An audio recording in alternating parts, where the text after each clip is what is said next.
पहिल्यानं मला पुष्कळ त्या ठिकाणी लोक हसले हे केले, पण मी त्यांना काहीच गुमावलं नाही. लोक निंदो अथवा वंदो, आतापर्यंत जे झालं ते झालं, जे घडलं ते घडलं. तुमच्याकडून करू नाही ते केलं, खाऊ नाही ते खाल्लं, पिऊ नाही ते पिलं, पण आता इथून तरी आता तरी पुढे हाच उपदेश, आतापासून इथून आता तरुण पुढे काही करू नका. रामकृष्ण हरी मंडळी, वारी पंढरीच्या भागामध्ये आज आपण आलो आहोत श्री क्षेत्र पंढरपूर येथे. मागच्या 21 दिवसाच्या प्रवासामध्ये आज फायनली आम्ही पंढरपूर येथे पोहोचलेलो आहोत. तर तुम्ही बघू शकता माझ्यासोबत आमच्या गावचे प्रशिक्षित नागरिक माधवरावजी साखरे मामा हे आहेत आमच्यासोबत.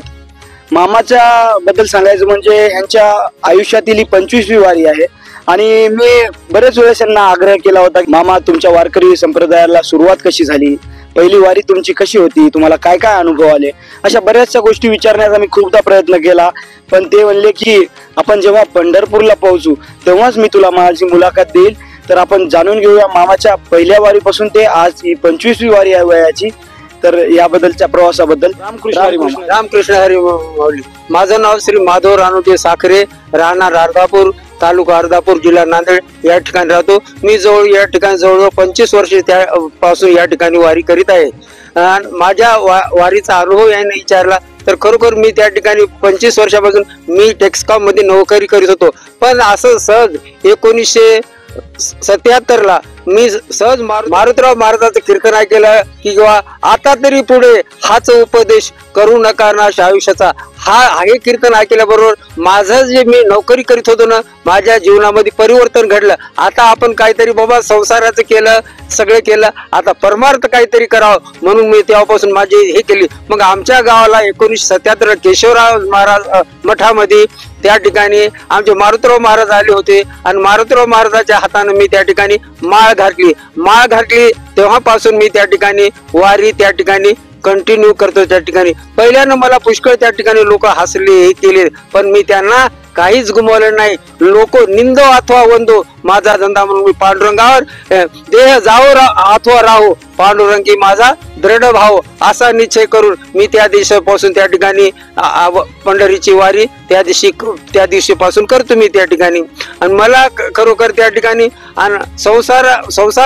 संसारामध्ये असूनही नसावे असा त्या ठिकाणी उपदेश सुद्धा त्या ठिकाणी कळाला. मी संसारामध्ये राहिलो पण देवाचा परमार्थ करतो. त्या ठिकाणी पोथी वाचतो, पोथीचा अर्थ सांगतो. त्या ठिकाणी ज्ञानेश्वरी पारायणला सुद्धा त्या ठिकाणी बसतो. जवळजवळ माझे 17 पारायण ज्ञानेश्वरी व्यासपीठ सांभाळतो. असे मी अनेक त्या ठिकाणी परमार्थाचे काम करतो त्या ठिकाणी. आणि दरवर्षी मला आता इतका त्या ठिकाणी संसारात नको वाटतंय. आणि या संसारात जसं एखाद्या मुलीला त्या ठिकाणी माहेराला जा वाटतंय संसारामधून, तसं मला त्या ठिकाणी केव्हा माहेराला जाईल. अवघाची संसार सुखाचा करीन, आनंद भरीन तिन्ही लोक, जाईन गमाये तया पंढरपुरा, भेटे न माहेर आपुलिया. खरोखरच मला विठ्ठल रुक्माची इतकी तळमळ वाटली, आता केव्हा त्या ठिकाणी जाऊन आमच्या पांडुरंग माऊलीला भेटाव असं मला त्या ठिकाणी वाटतंय. म्हणून अशी त्या ठिकाणी जवळजवळ 54 माणसाची गँग आहे.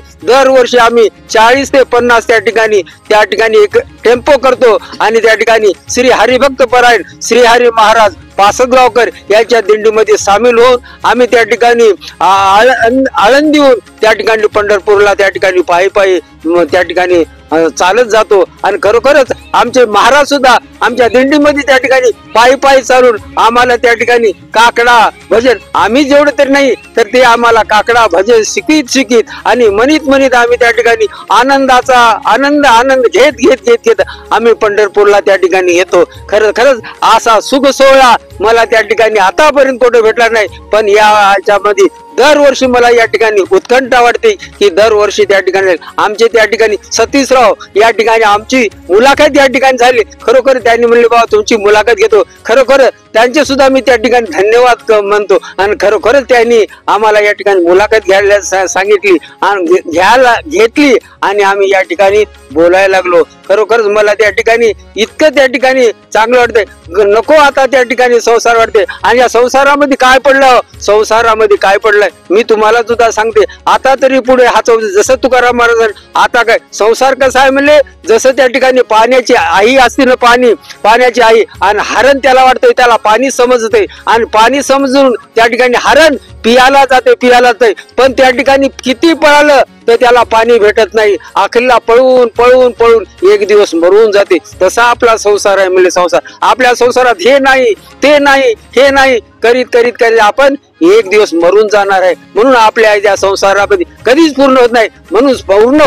म्हणून आपल्या संसारातून आपण परमार्थाकडे जा आणि परमार्थामध्ये पंढरीचा पांडुरंग त्या ठिकाणी करकटेवर ठेवून उभा राहिला. आपल्या भक्ताची वाट पाहिजे. केव्हा माझे भक्त होईल आणि भक्ताचे केव्हा मनोरथ त्या ठिकाणी पूर्ण. कारण तो भक्तासाठी त्या ठिकाणी कलियुगामध्ये त्या ठिकाणी कुठं पंढरपूरला उभं. तर तुमच्यामध्ये समाधान कशामध्ये आहे, संसारामध्ये की देवामध्ये? संसारामध्ये संसार हा लटका आहे म्हणजे खोटा आहे. संसारामध्ये जे दिसतंय ते खोटं आहे, जे दिसत नाही ते सत्य आहे. म्हणून त्या संसारामध्ये देव आपल्याला सापडत नाही, संसारामध्ये सुख सुद्धा सापडत नाही. म्हणून परमार्थ आहे. परमार्थ म्हणजे कसं आहे, निर्गुण निराकार. जे दिसत नाही ते आपल्याला सत्य आहे आणि त्या सत्याच्या पाठीमागे.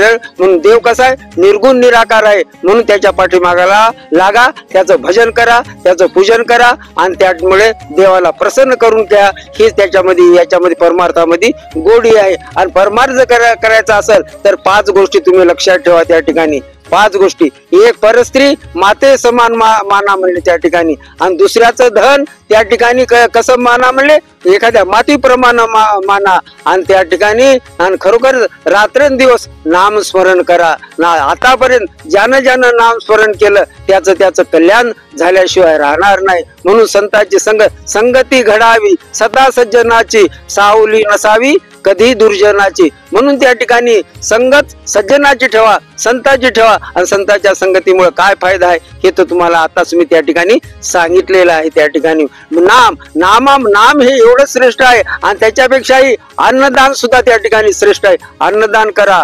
अन्नदानाशिवाय त्या ठिकाणी महत्व नाही. कोणत्याही कार्याला वास्तू असो, त्या ठिकाणी लग्न सोहळा असो, आणि काही लग्न सोहळा केला, लाखो रुपये खर्चले आणि त्या ठिकाणी कोणाला जेवून न घातलं त्याचं महत्व आहे काय? महत्व नाही. म्हणून अन्नदान हे करा.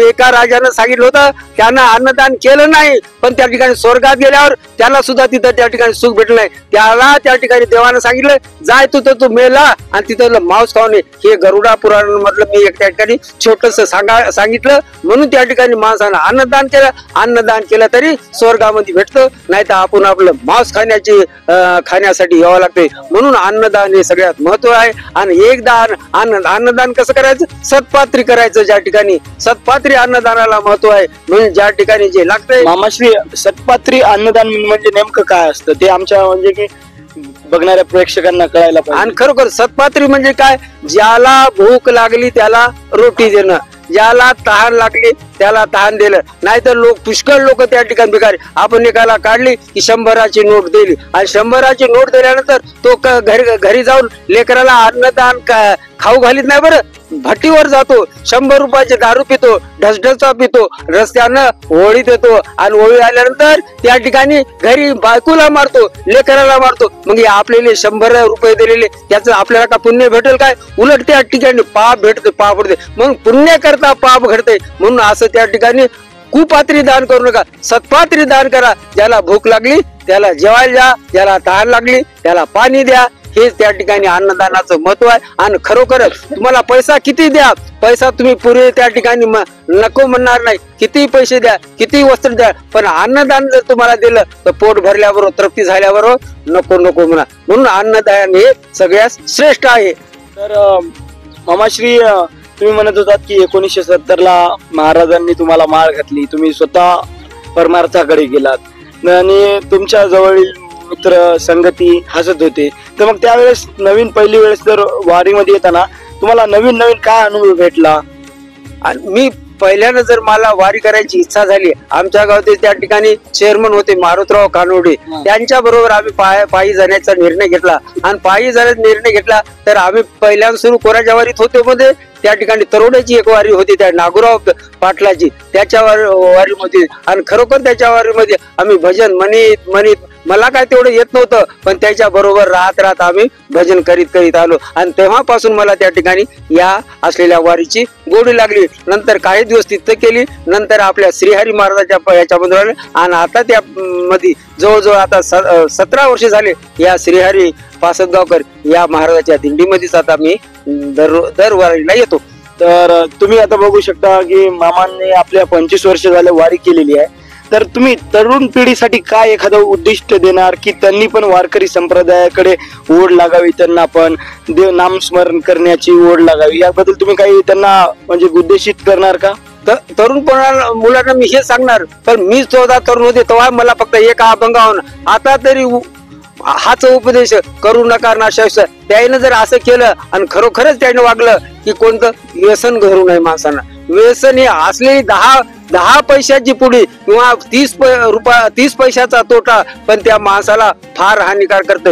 एक तर त्याचं डोकं चालत नाही आणि त्यामुळे त्या ठिकाणी परमार्थाची ओढ लागत नाही, लोकांची टिंगल फिंगल करण्यामध्ये त्याची जास्त घालतात. म्हणून व्यसन आहे आणि खरोखरच व्यसन लहान मुलांना मी कळकळीची विनंती करतो की त्यांनी व्यसन सोडा आणि खरोखर व्यसन सोडण्याचा अधिकार मोठमोठ्या संतांनाच आहे. कारण त्यानं स्वतः तसं वागावं लागतंय, नंतर दुसऱ्याला सांगावं लागतंय, तरच व्यसन मुक्ती होती. म्हणून त्या ठिकाणी मी सांगतो तरुण मुलाला की बाबा आतापर्यंत जे झालं ते झालं, जे घडलं ते घडलं, तुमच्याकडून करू नाही ते केलं, खाऊ नाही ते खाल्लं, पिऊ नाही ते पिलं, पण आता इथून तरी आता तरी पुढे हाच उपदेश आतापासून इथून आता तरुण पुढे काही करू नका. संतांची संगत घ्या आणि गळ्यामध्ये माळ तुळशीची माळ घाला आणि संतांच्या संगत राहा. तुमच्या संतांची संगत राहिल्याबरोबर तुम्हाला आपोआप त्या ठिकाणी फरक त्या ठिकाणी तुमच्या वागण्यात फरक पडेल असं मी तुम्हाला गावीत सुद्धा त्या ठिकाणी देतो.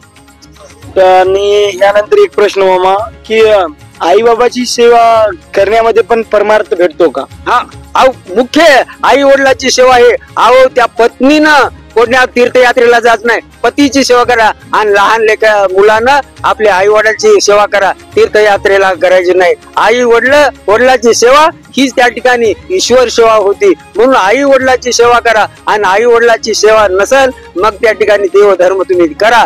जोपर्यंत आई वडील आहेत तोपर्यंत आई वडिलाची सेवा जर चांगली केली तर या ठिकाणी अनाथ आश्रमाचे काम पडणार नाही. कारण ज्यांना आपले आई वडील सांभाळलं तर अनाथ आश्रमामध्ये जायची येणार नाही. म्हणून आपल्या त्या ठिकाणी आपल्या महाराष्ट्रात अनाथ आश्रमच त्या ठिकाणी बंद होतील. म्हणून मी सगळ्याला कळकळीची आई वडिलाची सेवा म्हणजे हीच ईश्वर सेवा समजून तुम्ही आई वडिलाची सेवा करा.